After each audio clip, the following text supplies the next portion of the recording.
Hi everyone, good morning. Welcome back to another cottage renovation video.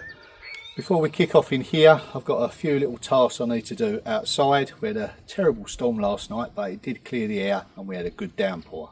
So let's get this video underway. Okay, so we've got a bit of garden maintenance to sort out. Got to cut back all these hedges, all the brambles as you can see here. Those tips touch and then they grow again, so it's important that I keep on top of that. All this has got to be cut back in here. Doing it while it's relatively cool. I mean, it's not cold by any stretch, but yeah, we've got a big jungle in there. Don't keep on top of it. Yep, I'll pay for it for sure. Yeah, look how it's growing out. Need a big access through here. For now, I'm heading back into the cottage. I'm going to do some work in there and I'll show you what I've done once I've finished.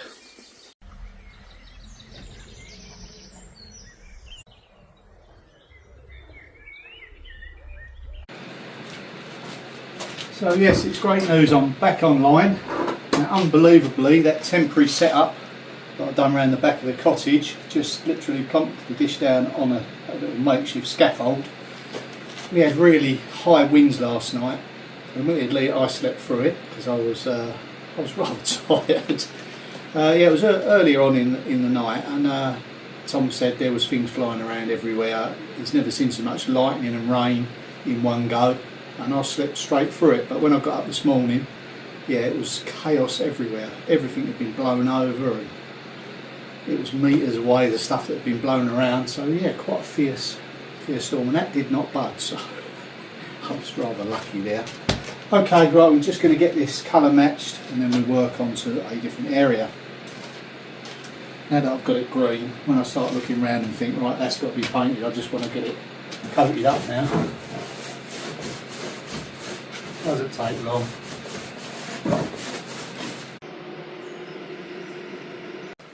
So next I've got to put the pelmet along this shelf here. I think this is the piece, if I've already cut it up to something else.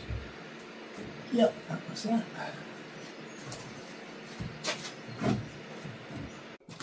Okay, before I put this plinth on, I'm going to try and pull the bow out of this shelf. And because there's not much to screw into through the face, I'll show you how I'll get around that for a secure fixing. First, let's get this fixed nice and solid.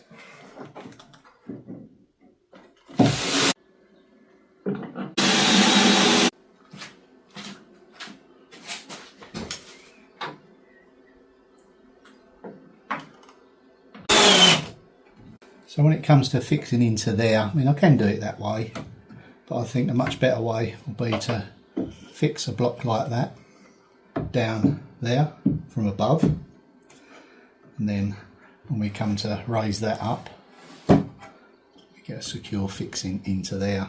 Yeah, that's the best way to do it. Still got a gap behind there for the LED strip. That should do.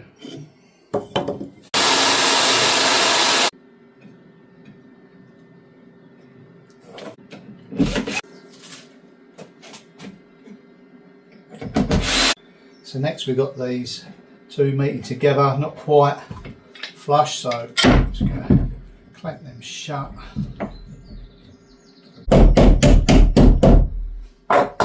Just so we send it home a bit further in. If you can't find your dot punch, then you can always use a big nail.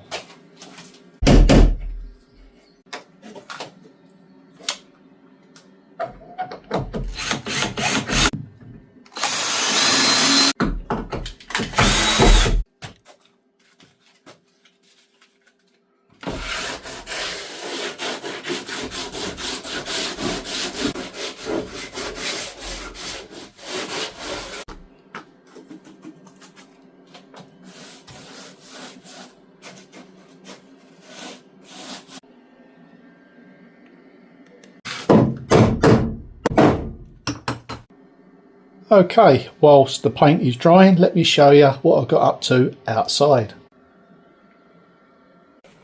Yep, that's one trailer load full already.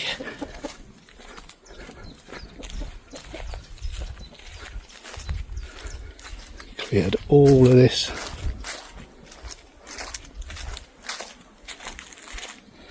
Still got a few more limbs to take away, but you get the idea.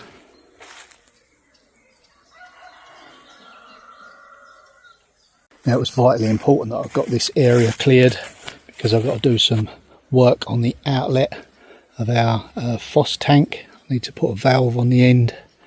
Yeah, keep on top of this. I don't have to keep doing it. So what I'll probably do is get some really thick membrane, line it out, fill it up with some stone and gravel, and then that way it'll be job done once and for all. That's what I'm trying to do now. Once I do the jobs, I don't have to keep going back to them.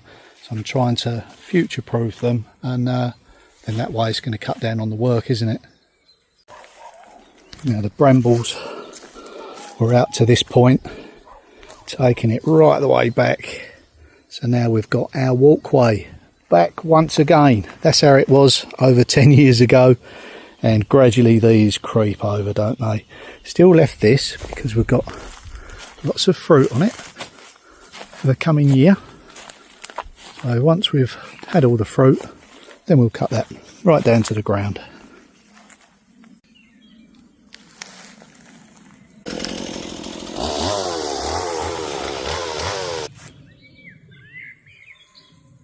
Now this area here, I cut this down, I think it's the year or the year before, but it's more than likely 5+ years, don't time fly.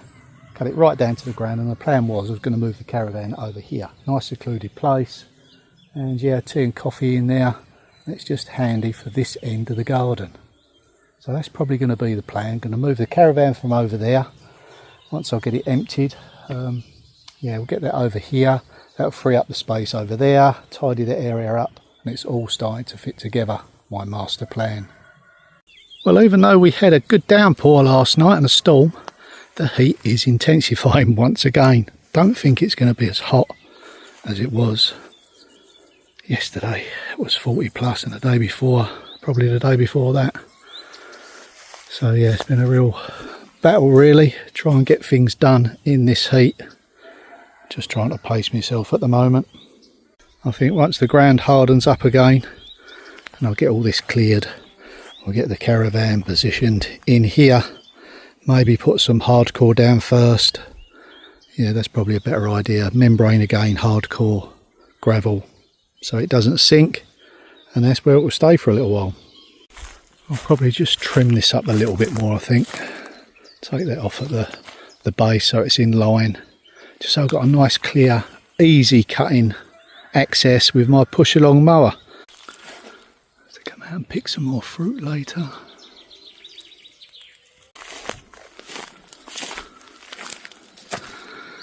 See, this was part of the planned pathway that I was designing. It goes all the way around here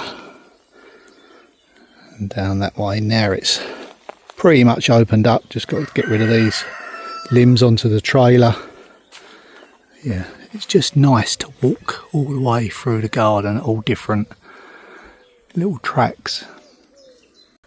You know, when you consider this whole plot was just a flat piece of land, none of these trees were here apart from that oak. I planted all this, done all the landscaping, done all the pathways. So yes, it's taken over 10 years, but it's not a weekend job, is it? A place like this.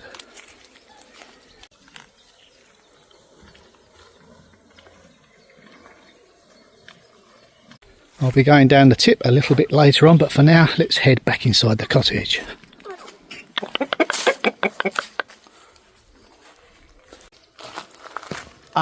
And there was something else that happened yesterday. Sam and Tom rescued this lovely bird.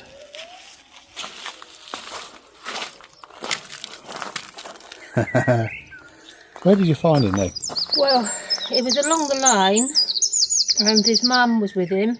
I came home in the afternoon when it was sort of quite hot, and the two of them were on the ground under where the trees were, and they didn't move when I drove through.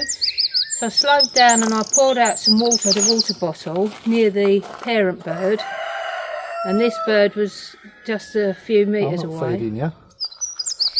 And I could see that the other one was an adult because it didn't have the little bit of what they call a gape, the bit around the mouth, which a fledgling has.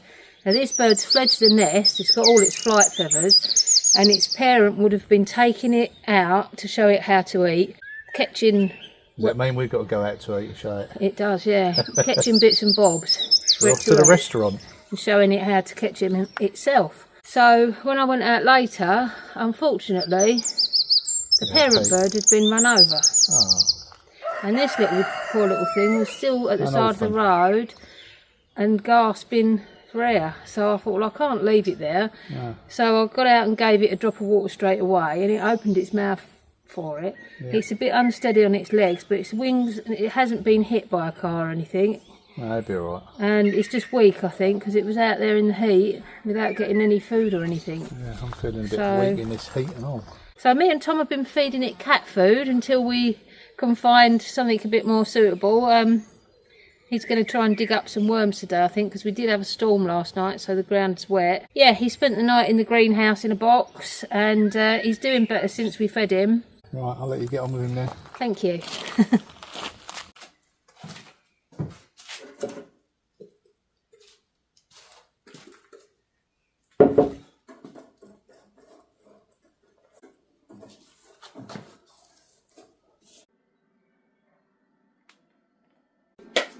Okay, I'm just about done for this video.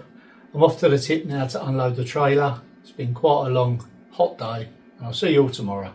Bye for now.